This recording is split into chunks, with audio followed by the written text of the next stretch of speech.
remember it was a beautiful learning facilities, you know, and you had to get your lesson, your subjects and things out.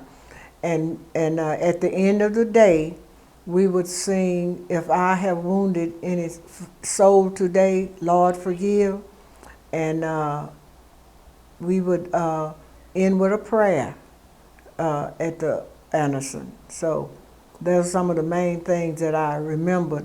And at that time, we could work. I worked in the lunchroom in the cafeteria for my lunch, and that was a help, you know. And the teachers and the principal, he was a nice, strong, firm man, you know, to get along, to talk to, and it was a beautiful school, in all other words. And we won most of our games, football games, basketball games, and I was in the choir rather, and I didn't like the band or anything because you have to stay after school, and I don't like to be late or going home or coming. So that was one of my things that I didn't fool with too much.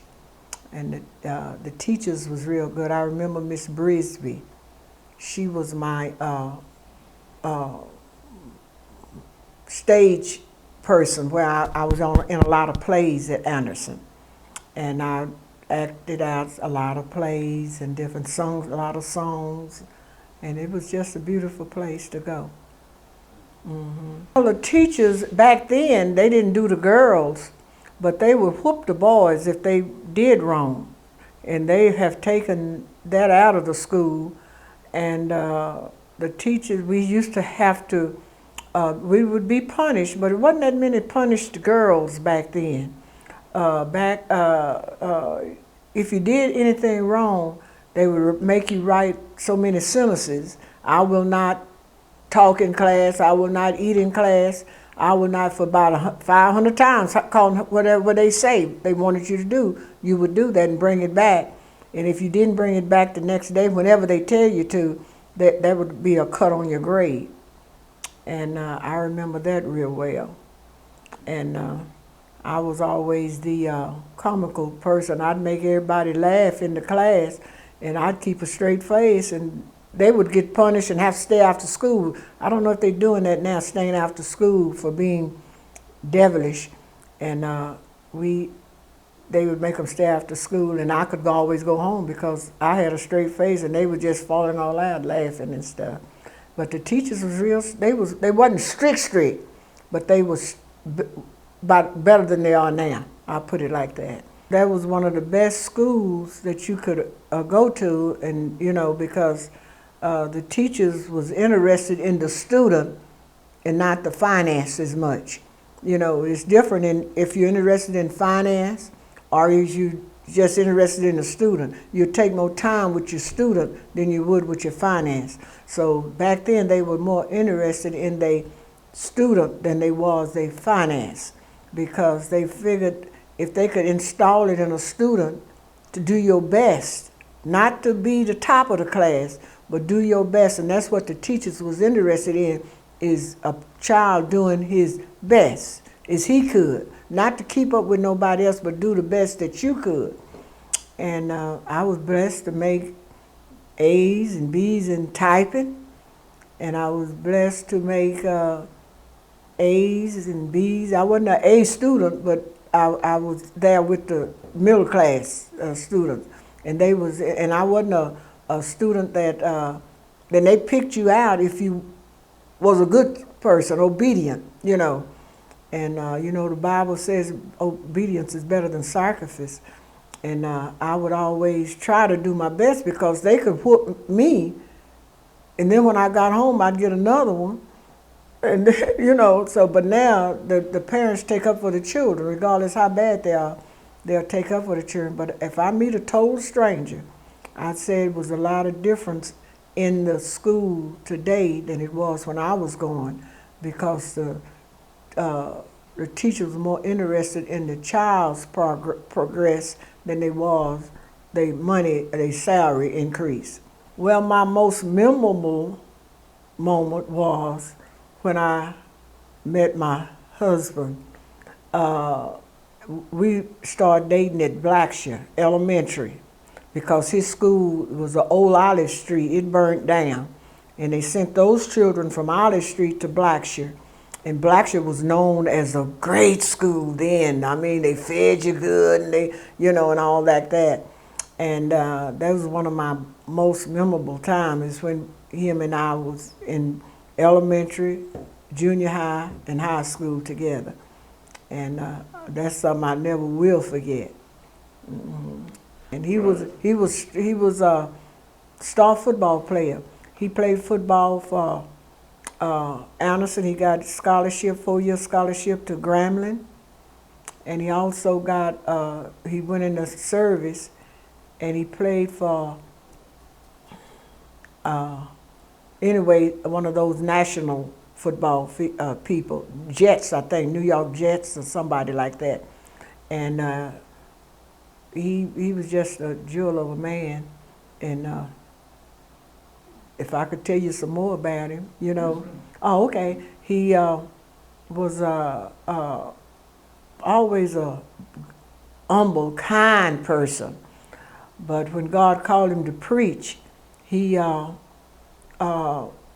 never will forget his first sermon. It said, "Go tell the world about Jesus." And that's what he did. And he got called. He went around everywhere preaching, and I would sing too.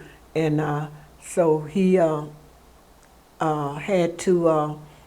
He was called to Greater Love Baptist Church, and we was at 1176 Oak Grove at that time. And when he went there, I think they wasn't even paying him $25. They may have been paying him $25 or $15 a week, But he wasn't concerned about the money. He was concerned about helping the church out. And because he worked for the telephone company about 35, 36 years. And Greater Love just grew. And we had the Holy Spirit over there. And Bruce Blackwell was our cameraman at that time. And we was on TV. And we had people calling, asking who was that man that would tape us, on TV. And I mean, it was just a jewel of a church. And he was a jewel of a man.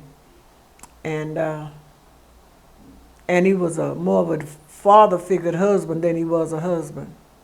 The same way he was with the church. He was more of a father for the church members than he was a pastor. I grew up on Cedar Avenue, 1807 Cedar. It's between 18th and, it was the 19th Street at that time, but then it's MLK. And I grew up right there in 1807 Cedar. And from there I went to Rosewood school. And then from there I went to L.L. Campbell. And then when I left there, I went to Blackshear. My mother kept changing me because I would fight all the time.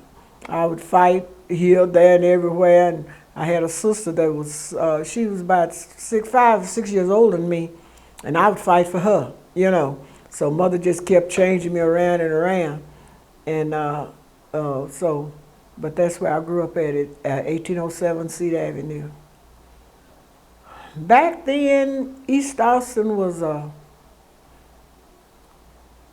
it was a growing city, and we would walk, if people would come and visit you, your friends, we would walk them piece the way. They call them piece the way, like I say half the way home, and then we'd come on back home. You didn't have to worry about so much crime then, men bothering young girls and young girls bothering young boys or nothing. But it was East Austin used to be a good place. So I would walk from Blackshear to MLK in 1807 Cedar Avenue, and that was a long way to walk.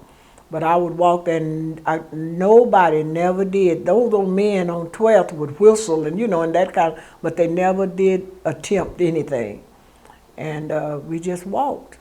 And I remember East Austin, we had respect for each other. I grew up as a young lady said, if you lose your respect, self-respect, you don't have respect for nobody. So me and my husband, we would, when we would walk from the movie, we would hold hands in the dark, and when we got under those tower lights, we'd turn her loose, you know, because we scared somebody may see us. But now they don't care where things is happening now, you know. So, but East Austin, it has changed some, a whole lot, I'll put it like that, because you can't afford to leave stuff too much open, you know, unlocked or bolted down. Some things you can't leave bolted down, you know, because people are coming in and take it. But as far as me wanting to live anywhere else, I don't think I'd want, if I had to grow up again, I think I would live in East Austin again, because it's not a terrible place to live, but it's, you know, it has changed since I lived there. And that was over, let's see, about 50 years ago I lived in East Austin. There used to be Yates Drugstore on 12th Street. Yates Drugstore was right there off of Chicon.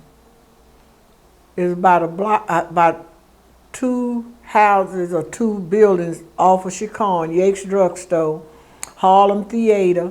We used to go there, and they had the best chili burgers you ever wanted to eat at Harlem Theater. And I always had to be at home before that tower light come on. You know that tower, those tower lights in East Austin? I'd always have to be at home before the tower lights come on.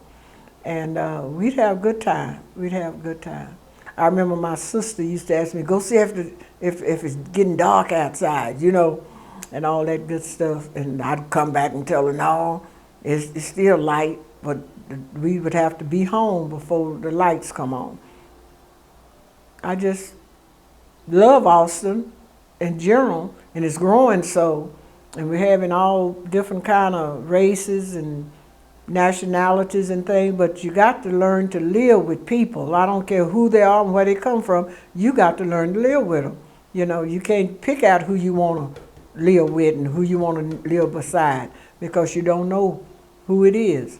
So that's about the only thing, you know, that I love Austin, and if I had another place to live, I'm almost sure it would be Austin.